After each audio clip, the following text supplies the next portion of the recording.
The moment my stepson's words left his mouth, the entire backyard went silent. Forks stopped mid-air. Someone's laughter cut off like a record scratch. My husband's face drained of color so fast, I thought he might actually faint into the potato salad. 23 years old, and Dylan stood there in front of 40 guests, his fiancée's hand frozen in his, and said the one sentence he'd been saving up for 12 years. He wanted to hurt me. He wanted everyone to watch it land. What he didn't know was that I'd already been preparing for this exact moment longer than he'd been engaged. My name is Heather King, and I am 45 years old. I want to tell you what happened at that barbecue and everything that came after, because I think there are a lot of women out there who will recognize themselves in this story. Women who gave everything to a family that wasn't originally theirs and got nothing back but silence. That Saturday was supposed to be a celebration. Dylan had proposed to Emily in April, and Stephen wanted to throw them an engagement party, the kind with string lights in the trees, and a rented arch covered in white flowers. I spent 2 full days on it. I ordered the brisket from the good butcher across town, the one that costs twice as much but never disappoints. I picked up Emily's favorite lemon cake from the bakery on 5th Street because she'd mentioned once months earlier that she loved anything lemon, and I remembered. I ironed the tablecloths myself instead of sending them out because I wanted everything to look effortless, the way a real family gathering should look.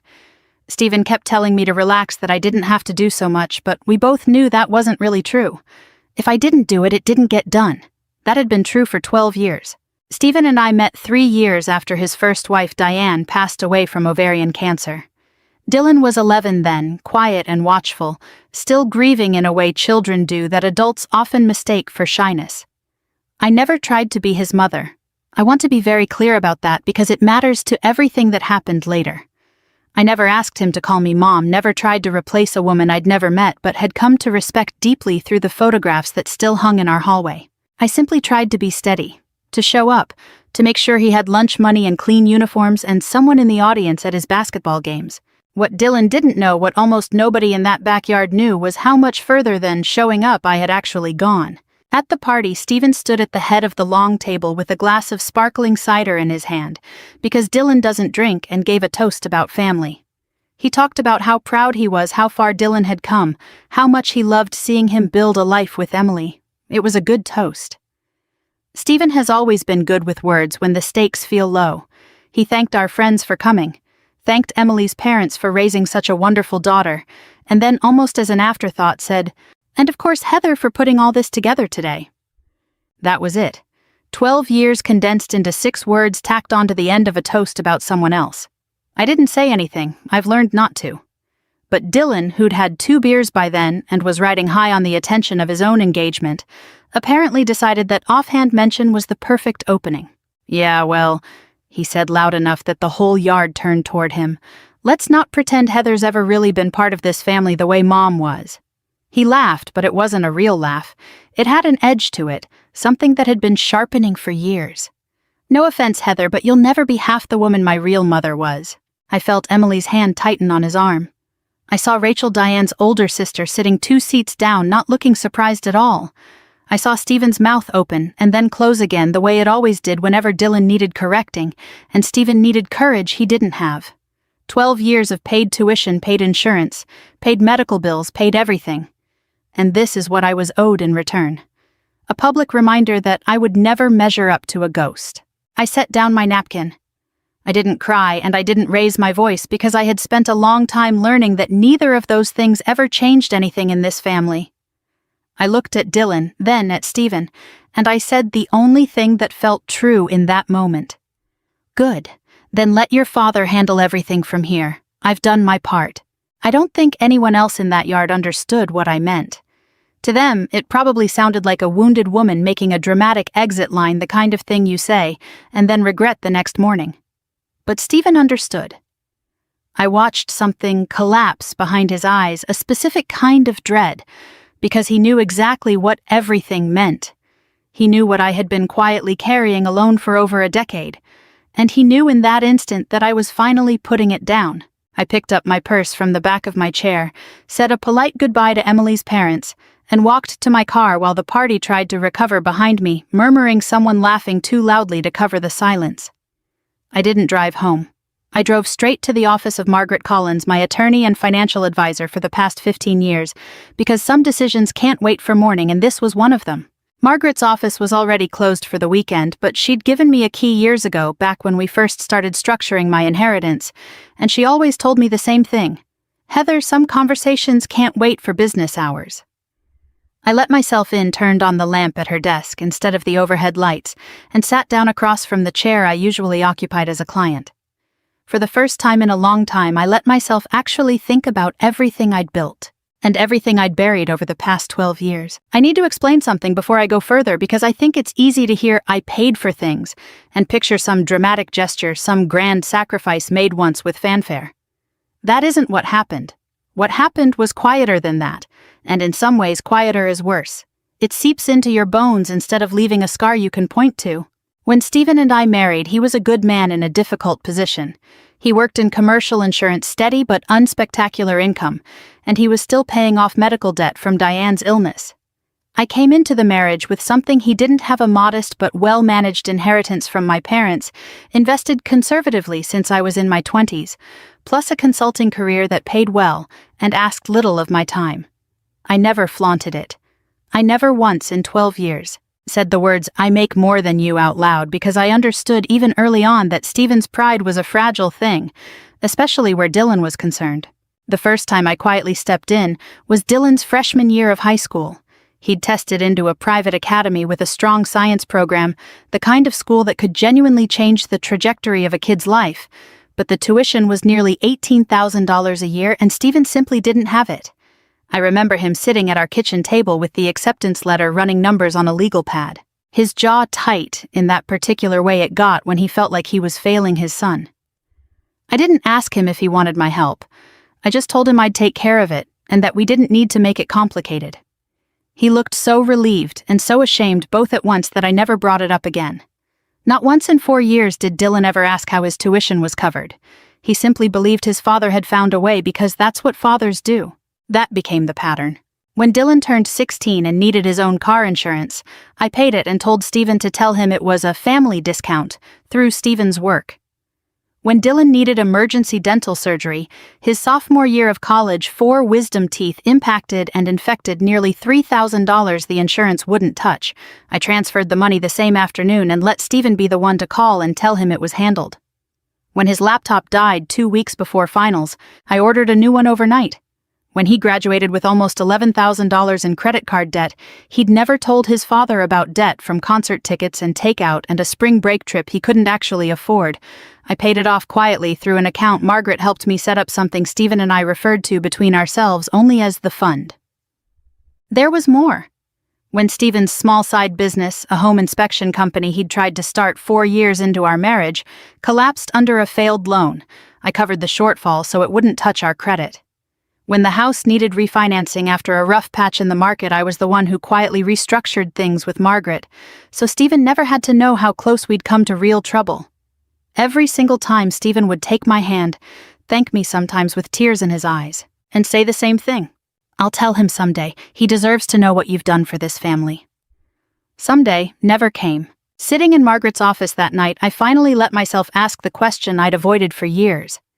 Why hadn't it come? Stephen wasn't a cruel man. He wasn't manipulative in any calculated way.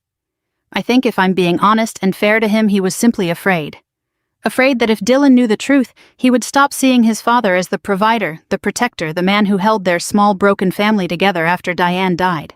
Stephen needed to be that man in his son's eyes more than he needed to be honest with him, and somewhere along the way, without ever saying it directly, he let his son build an entire identity around resenting me, instead believing I was simply Dad's second wife, someone who'd married into money and comfort rather than someone who'd quietly provided it. I thought about Rachel too, Diane's sister, who never missed an opportunity at family dinners to mention how hard Stephen had worked himself to the bone for that boy. She wasn't lying exactly. Stephen had worked hard. He simply hadn't worked alone, and Rachel, whether she knew the truth or not, had spent years reinforcing a story where I didn't exist as anything more than a woman who showed up after the real sacrifices were already made. I sat there a long time before I finally spoke to Margaret, who'd come in when she saw my car outside, and let herself in without asking questions the way good friends do. "I want to restructure the fund," I told her, effective immediately. She didn't ask if I was sure. She'd watched me build the fund quietly for over a decade. She understood exactly what I meant. I signed one document that night, a simple instruction, really nothing dramatic on paper. Every automatic transfer connected to Dylan to Stephen's old debts to the house refinancing safety net, all of it would end in 14 days. I drove home past midnight. Stephen was still awake, sitting at the kitchen table in the dark, waiting for me. He didn't ask where I'd been. I think somewhere underneath the fear on his face he already knew. For the first week, nothing happened. That's the strange thing about automatic systems, about the quiet architecture I'd built over 12 years. They don't fall apart all at once. They fail in stages, small and separate, so that no one notices the pattern until it's too late to explain away as bad luck. Stephen and I didn't talk about what I'd done. We moved through that week carefully, politely, like two people sharing a house rather than a marriage. He made coffee in the mornings and left mine on the counter the way he always had. I still packed his lunch out of habit more than affection, if I'm honest. Neither of us mentioned the party. Neither of us mentioned Margaret's office. I think Stephen was hoping, in that quiet way people hope when they're too afraid to ask directly, that I'd simply cool off and things would go back to the way they'd always been. They didn't. On day 9, Dylan called his father in a panic. His student loan servicer had flagged a missed payment. The automatic transfer that usually covered the gap between his entry-level salary and his actual monthly obligation had simply stopped. Stephen told him it was probably a bank error, a glitch, nothing to worry about, and I heard him say it from the next room with a calm I knew he didn't feel. He hung up and sat very still at the table for a long moment, before quietly transferring $200 from our joint checking account, the one that held our actual shared income, not the fund. $200 wasn't going to cover it, not even close. On day 11, Dylan's car insurance lapsed. He found out the hard way, pulled over for a broken taillight when the officer informed him his coverage had expired 3 days earlier.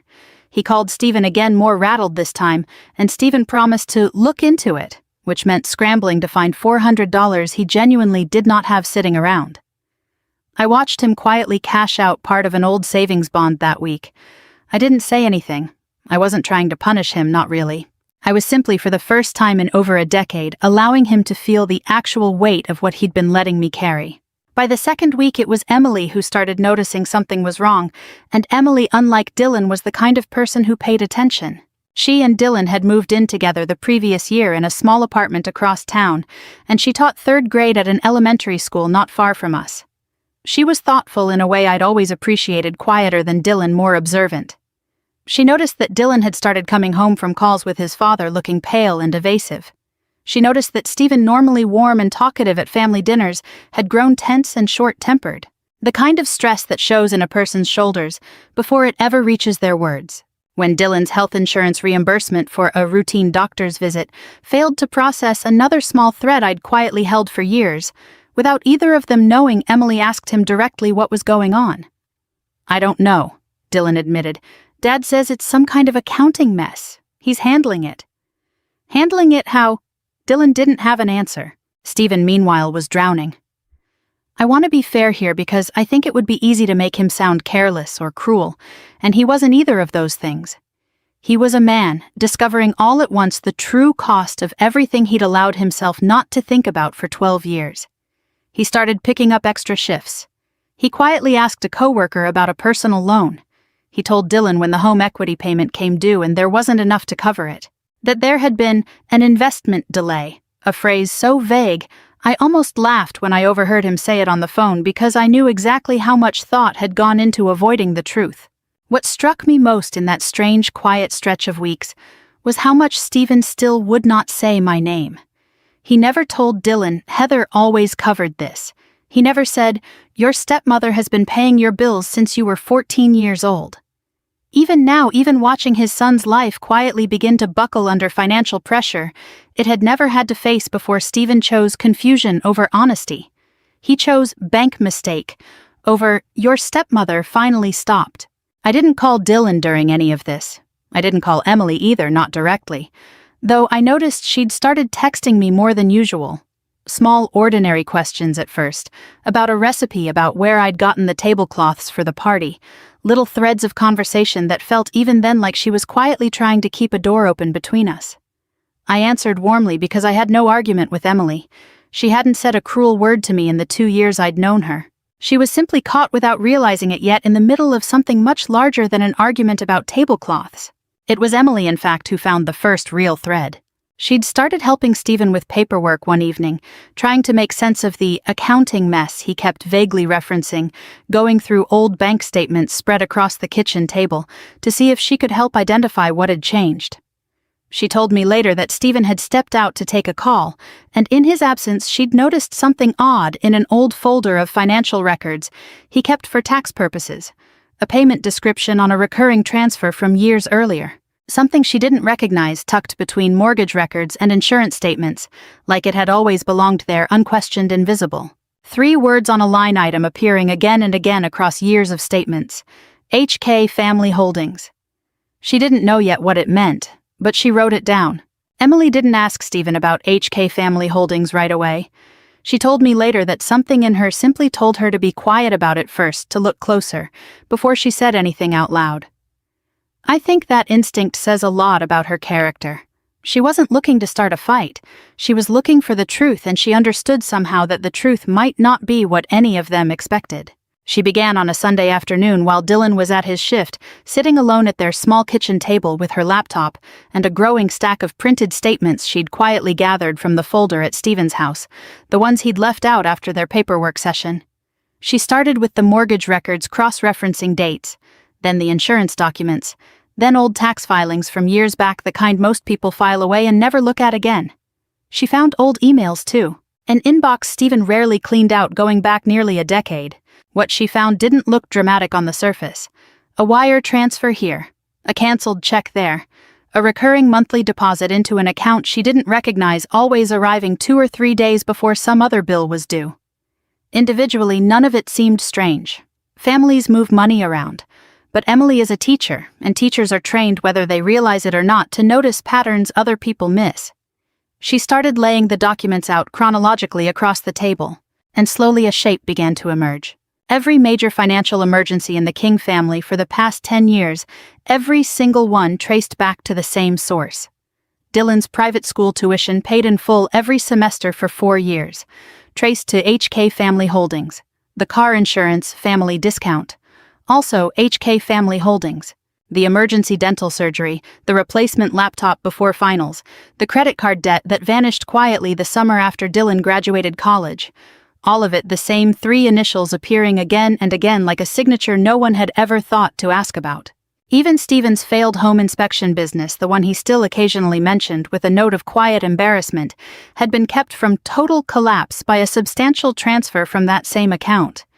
Even the home refinancing 2 years earlier, which Stephen had always framed as just a routine adjustment with the bank, had been quietly restructured through funds that had never come from either of their salaries. Emily sat back in her chair for a long time after she finished. She told me just staring at the papers spread out in front of her. She said it felt less like solving a mystery, and more like watching a photograph slowly develop the outline of something she should have seen all along finally coming into focus. HK Heather King. She didn't say anything to Dylan that night. Instead, she went to Stephen directly the following afternoon while Dylan was still at work. I imagine that conversation wasn't easy for either of them. She told me later she simply laid the folder on his kitchen table and asked him plainly, "Did Heather pay for all of this, all of it, Stephen?" Stephen, by his own account to me afterward, didn't answer right away. He looked at the folder for a long moment, the years of his son's life laid out in wire transfers and canceled checks, and something in him seemed to crumble. But even then, even faced with the evidence in black and white, he couldn't quite say the words out loud. He mumbled something about family finances being complicated, about how Heather and I have always shared things. Which wasn't a lie exactly, but wasn't the truth either. Emily left that conversation more certain than ever, and more troubled because a man who has nothing to hide doesn't stumble over a simple yes. She called Rachel next, mostly out of confusion, hoping for some family history that might make sense of things. That was a mistake, though, an understandable one. Rachel had never liked me, not from the very beginning, and I think some part of her resented that Stephen had found happiness again after Diane resented it in a way she'd never fully examined or admitted even to herself. Heather's always had to control everything. Rachel told Emily, her voice sharp with the particular certainty of someone repeating a story they've told themselves so many times it's become fact. She likes people needing her. It makes her feel important. Don't let her make you think she's some kind of saint. Emily didn't believe her. She told me this herself, weeks later, sitting across from me with more honesty than I expected from someone so early in her relationship with our family. She said something about the explanation didn't sit right, that a woman who wanted control wouldn't have spent 12 years making sure no one knew her name was attached to any of it. Control-seeking people want credit. I hadn't asked for any. Instead of accepting Rachel's version, Emily did something I've come to deeply respect her for.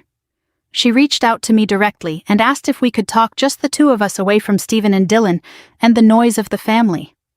I remember staring at her text for a long moment before I responded, weighing what I owed her, what I owed myself, and what, after everything I still owed this family I had quietly held together for over a decade, without a single word of acknowledgement.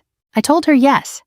I suggested Thursday evening at my house after Stephen left for his bowling league, the one night of the week I could count on being alone. When Thursday came, Emily arrived a few minutes early, looking nervous in a way that made her seem younger than her 22 years. I made tea because that's what I do when I need my hands to have something familiar to hold. We sat at my kitchen table, the same table where I'd packed Dylan's lunches for years, where I'd once quietly signed tuition checks he never knew existed. I didn't make her ask twice. I reached under the table where I'd already set a thick folder that morning, one I'd spent the better part of a week assembling with Margaret's help, every receipt, every transfer, every quiet sacrifice of the past 12 years, organized and undeniable. I placed it on the table between us. I hoped nobody would ever need this, I told her. Emily stared at the folder for a moment before she reached for it, the way you might hesitate before opening a door you already suspect leads somewhere painful. I didn't rush her. I sat quietly with my tea, letting her go through it at her own pace, because I understood better than most what it feels like to absorb the truth about people you love all at once, instead of in the gentle increments life usually allows. The folder was thorough. Margaret had helped me organize it chronologically, starting with Dylan's freshman year of high school and moving forward through every major expense of the past 12 years. Tuition receipts with my signature, wire transfer confirmations, the hospital billing statement from his wisdom teeth surgery itemized down to the anesthesia, the paperwork from Stephen's failed business loan, including the promissory note between the fund and Stephen's company, a note I had, over the years, simply chosen never to collect on. Property tax records from 2 different periods when Stephen's income alone wouldn't have covered them. College housing deposits.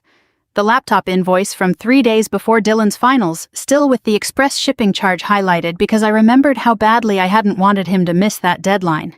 Emily went quiet about halfway through. I watched her hand still over the papers, and when she looked up at me, her eyes were wet. "He never knew," she said. It wasn't really a question. Any of this. He thought his father wanted him to think that, I said gently. I let that happen too for a long time. I'm not blameless in it. She shook her head slowly, going back to the folder, and I could see her doing what I had done myself months earlier alone in Margaret's office, recalculating an entire relationship in real time, watching every memory rearrange itself under new light. I want to be honest about something here because I think it matters. I didn't show Emily that folder to turn her against Stephen or to win some kind of argument I'd been having with this family in my head for over a decade. I showed her because she asked directly and honestly, and because I was bone tired of being the only person in this house who knew the truth. 12 years is a long time to carry a secret that isn't shameful, but is somehow still forbidden to speak. There was more I hadn't told her yet, though, and I think some instinct told me she needed to hear it before she left my kitchen that night. "There's something else," I said. "Something I think you should know since you're about to become part of this family permanently." She waited, and I made myself say it plainly because I'd spent too many years dressing up hard truths in soft language for other people's comfort. Every year for at least the last 8, Stephen has told me he was going to tell Dylan the truth. That Dylan deserved to know where the tuition money came from, the insurance, the medical bills, all of it. Every year he meant it when he said it. And every year when the moment came, a birthday, a graduation, a holiday, he found a reason to wait a little longer. I paused, choosing my next words carefully, not because I wanted to spare Stephen, but because I wanted to be accurate. He thanked me privately every single time.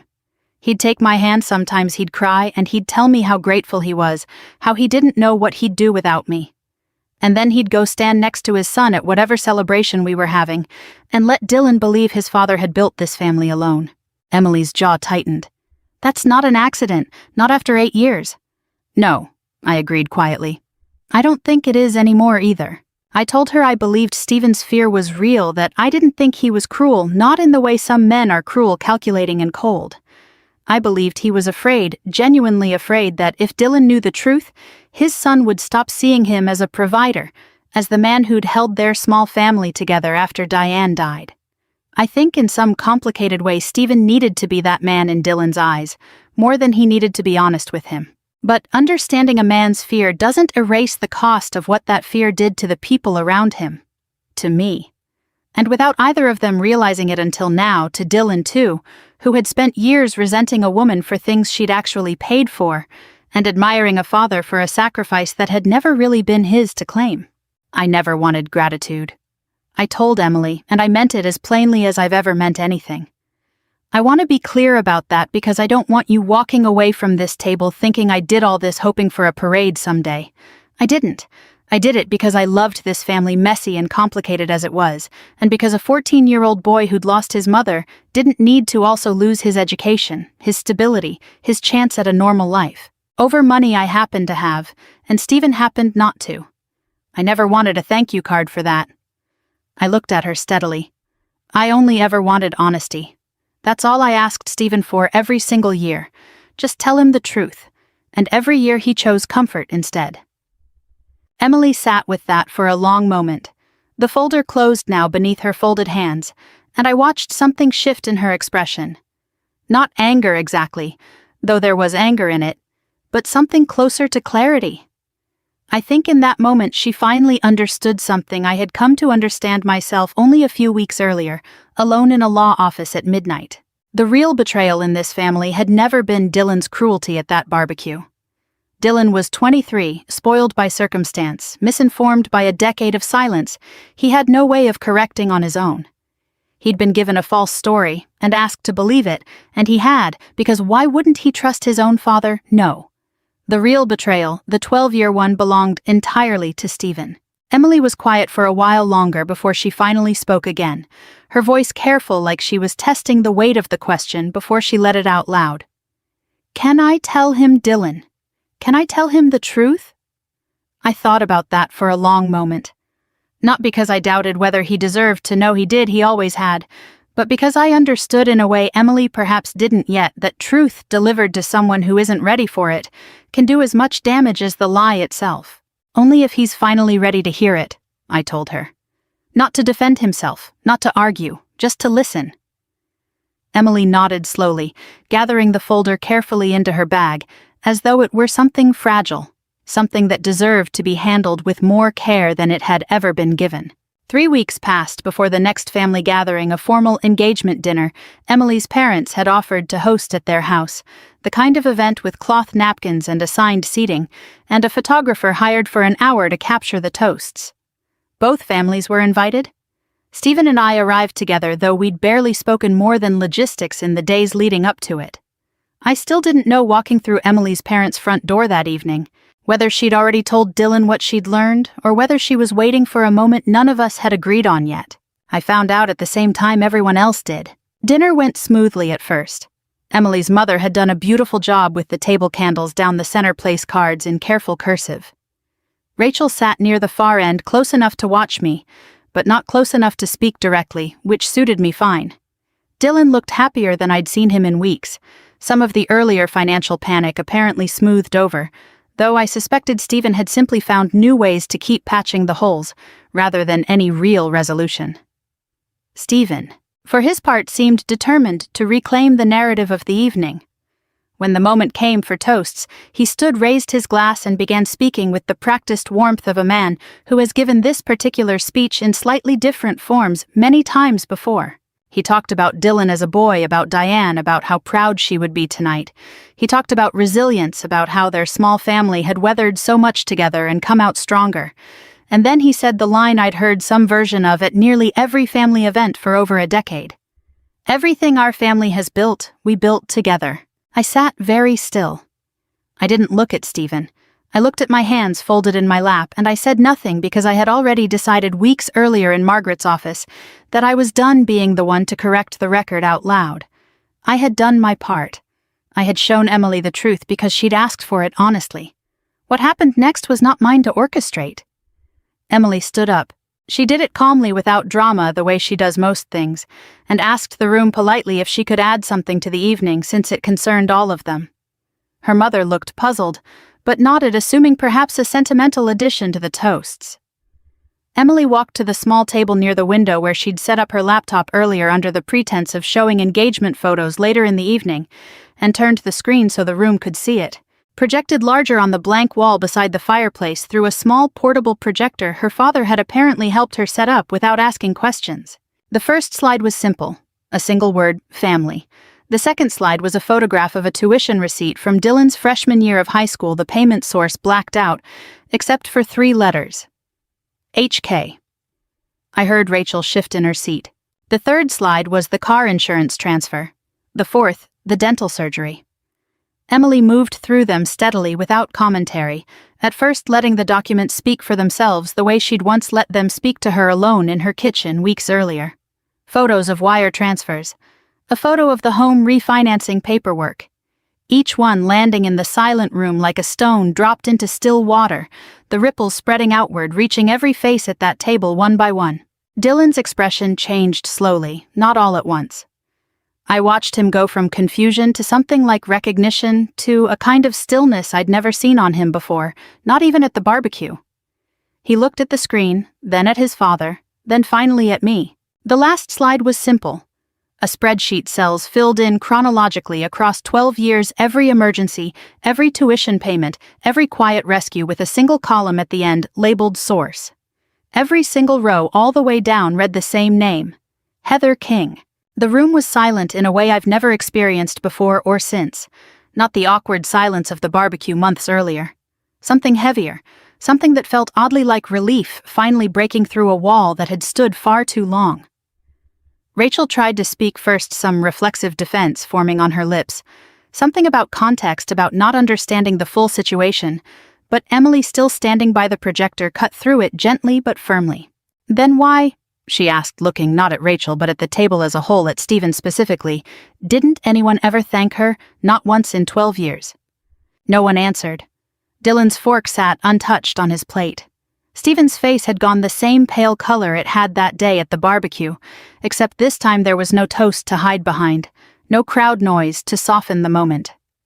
He set down his glass slowly, and for the first time in longer than I could remember, he looked directly at his son instead of away from him.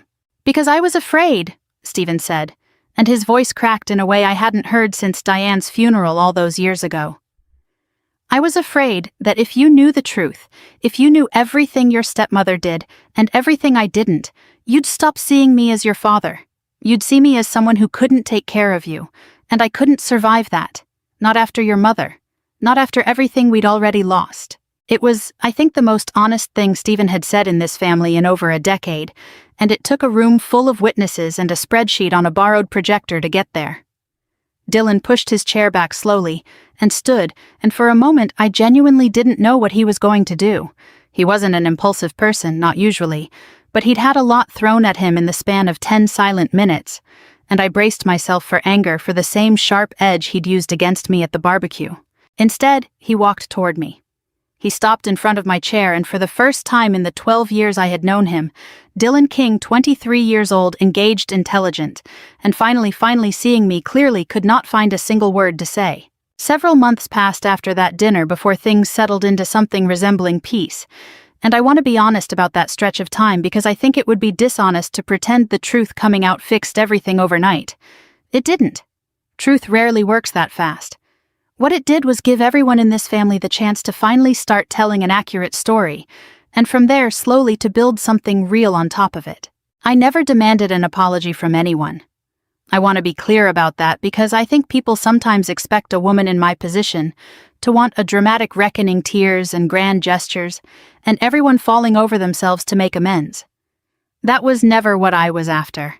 I simply lived my life the way I always had, quietly, steadily showing up where I was needed and stepping back where I wasn't.